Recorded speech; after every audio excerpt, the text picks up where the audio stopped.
I'm going to keep it straightforward. You're looking at an 85-inch TV that promises a 4K QLED mini LED picture, a slew of smart features, and a 2-year protection plan. And you want to know if it actually delivers enough for the money you'll spend. Link is in the description if you want to check the product details on Amazon. In the next few minutes I'll walk through the kind of living room setup you'll need, the everyday experience of watching movies or gaming, and the hidden trade-offs that often get glossed over in glossy marketing copy. My goal is to help you decide whether this Sony model fits your habits or if you'd be better off looking elsewhere.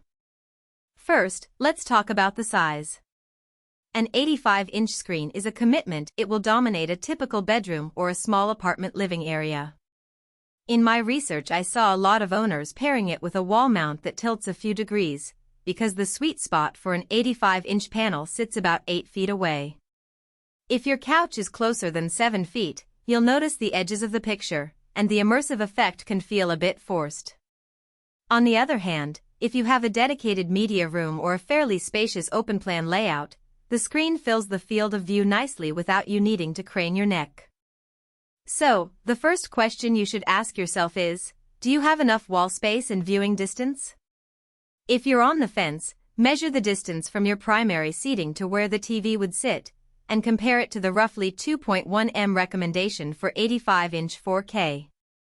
Now, about the picture itself. Sony's mini LED backlight does a solid job of delivering deep blacks and bright highlights, which is especially noticeable in HDR content. In a dimly lit room, a dark scene from a recent sci-fi series held its details without the usual blooming you sometimes see on larger LED panels. The HDR10 and Dolby Vision compatibility means the TV can pull data from both Netflix's HDR10 streams and Disney+'s Dolby Vision titles, switching seamlessly. In practice, that means you'll get a punchier contrast when you watch a Dolby Vision film, but you won't be left with washed-out colors on HDR10 titles. The 120Hz native refresh rate is also a practical advantage. Sports broadcasts and fast action games stay smooth, and there's no obvious judder when you're scrolling through the home screen. One feature that often trips new buyers up is variable refresh rate, VRR, and auto low latency mode, ALLM. In a gaming test with a current-gen console, the TV detected the console's ALLM signal, automatically switched to a low latency picture mode, and kept the refresh rate locked to the game's output. The result was a latency that felt comparable to a dedicated gaming monitor, with no visible input lag.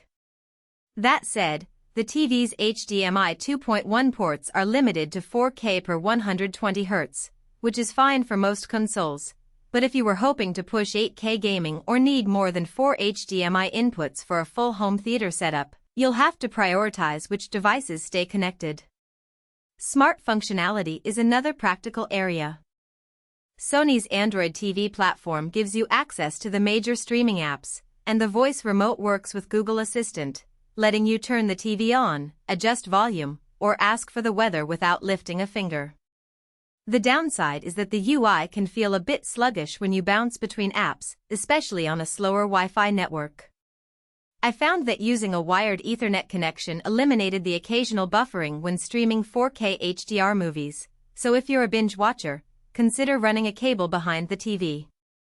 Also, the remote doesn't have a dedicated Netflix button, which some competing models include. You'll be navigating through the home screen a bit more. Let's talk about the extended protection plan that comes bundled. Sony offers a 26-month premium service package that covers accidental damage, power surges, and parts replacement. For an 85-inch TV that costs several $1,000s, the plan can be reassuring, especially if you have kids or pets that might knock the TV. However, the plan is an add-on that you can decline. The TV itself carries Sony's standard 1-year warranty. If you're comfortable with the standard warranty and you have a credit card that gives purchase protection, you might save a few $100s by opting out of the extended coverage. Who should walk away? If you're a minimalist who prefers a smaller screen to keep the room feeling airy, this TV is overkill. The size and price won't match your needs. Likewise, if you're a budget-focused shopper looking for an entry-level 4K TV, there are cheaper options that still deliver decent HDR, though they'll lack the mini LED backlight and 120Hz panel. Finally, if you rely heavily on a very fast user interface for switching between many streaming services throughout the day, you might find the Android TV's occasional lag frustrating. Who should take it home? If you already have a media room, enjoy high-quality HDR movies, play next-gen consoles, and want a TV that can double as a gaming display without sacrificing